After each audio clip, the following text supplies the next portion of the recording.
নমস্কার বন্ধুরা, শ্রাবণ মাসে ভগবান শিবের অত্যন্ত প্রিয় মাস। আর এই সময়ের বিশেষ কিছু তিথি ভক্তদের কাছে অত্যন্ত গুরুত্বপূর্ণ। 10 আগস্ট সোমবার, শ্রাবণ মাসের বিশেষ সোমবার। এই দিনে ভক্তরা শিবলিঙ্গে জল, দুধ ও বেলপাতা নিবেদন করে মহাদেবের আশীর্বাদ প্রার্থনা করেন। এরপর 11ই আগস্ট মঙ্গলবার পালিত হবে মাসিক শিবরাত্রি। বিশ্বাস করা হয় ভক্তি ও নিষ্ঠার সঙ্গে শিবের আরাধনা করলে মহাদেব ভক্তের মনোকামনা পূর্ণ করেন।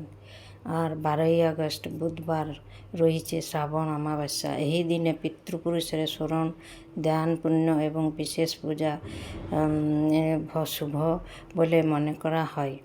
তাই এই পবিত্র দিনগুলিতে মনকে শান্ত রেখে মহাদেবের নাম জপ করুন। ওম নমঃ শিবায়।